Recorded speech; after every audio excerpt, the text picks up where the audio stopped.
Intelligence and IQ can be argued retrospectively as something that we're kind of born with.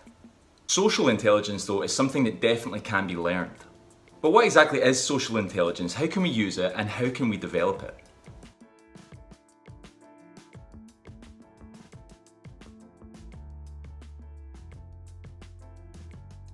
Welcome guys to another week's episode of Get Psyched. If you've been enjoying the videos that we've been putting out for almost a year now, then make sure to hit that subscribe button and hit that little bell next to the subscribe button and you'll get weekly reminders every time I upload.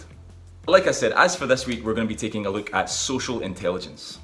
Now, let's look into a little bit of exactly what I mean by social intelligence. Well, fundamentally, it is largely how it sounds.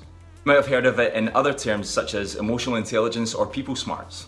And it's fundamentally the ability to socially interact with others well, and also the ability to adapt in different social situations. And it basically develops through interactions with others, learning from failures and successes in social interactions, and experiencing new and different social situations. Perhaps the best way to illustrate what exactly I mean by social intelligence is to give you a bit of an example of somebody who might possess good social intelligence. First characteristic that they would have is fluency. And this means that they would be able to adapt to different conversation topics with different people. The second understanding, or the second characteristic of this person, would be an understanding of social rules. Now this basically is quite similar to the last one in the sense that they're able to adapt to the different social roles in different contexts that they experience. The third characteristic is listening. And this is where a person would understand that social intelligence really isn't all about talking. It's about being able to interact and connect well with others. Research again and again shows that people who are able to listen well engage and interact better with other people. Basically, social intelligence really does require a good ability to listen. The next characteristic is empathy. And empathy really is a vital skill for anybody with good social intelligence as they're able to put themselves in the other person's shoes. This of course is very different from sympathy. They're able to see the world from the person's own perspective and react and respond accordingly. If you're able to show high senses of empathy for other people, you really are on the way of developing your social intelligence. Okay, the next characteristic is self-awareness. Now this is an important one, but often overlooked when it comes to social intelligence. And that's largely because people view social intelligence as looking outward towards other situations and towards other people. Whereas self-awareness requires that you look inwardly at your own self, and this is always challenging and difficult. However, it's absolutely vital if you're going to develop that sense of social intelligence. You need to know more about yourself if you're able to socially interact with others and in various different social settings. Okay, so now we've gained an understanding of who somebody with high social intelligence might be, what they might look like, and what characteristics they have. But how exactly do we develop our social intelligence? Well, the first thing that you do is you watch. Social intelligence skills and abilities are first adapted and molded by watching other social interactions and social settings.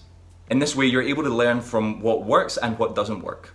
You're also able to understand how people interact with each other, how they interact as a whole, as groups, and as individuals.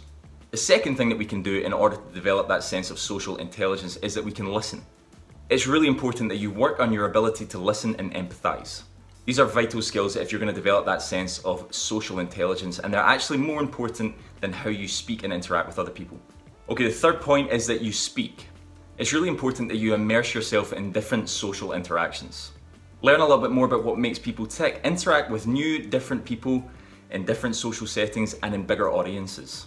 It might sound a little bit weird, but you do have to push yourself a little bit to develop that sense of social intelligence. Also, it's important to be attentive. Social situations can be destroyed when people make things all about themselves. It's really key to show interest in others and other situations, and to ask open questions and to delve deeper into the social interaction that you're undertaking with another individual. It's also important that you utilize interpretation. For example, you might look at different social cues that give you an understanding as to how the person might be feeling or what the social interaction that you're in is all about. Things such as pauses and facial expressions can really help with this in a lot of ways. If you're able to read these signs better, you're definitely going to improve that level of social intelligence and you're going to be able to improve your abilities in different social settings. And the last point that I'm going to look into is awareness. Somebody who blurts out anything that comes to their mind in any different situation can't really be said to have good social intelligence. Think about what you're going to say before you say it if you're in an individual setting or if you're in a group setting. Okay guys, thanks so much for watching this week. We've had a pretty short video on an introduction to social intelligence, what social intelligence is, and how we actually can develop our sense of social intelligence. If you've been enjoying the videos, guys, then make sure to hit that subscribe button. You can hit that little bell next to the subscribe button and you'll get weekly reminders every time I upload. Thanks so much for watching, guys, and hopefully catch you next week.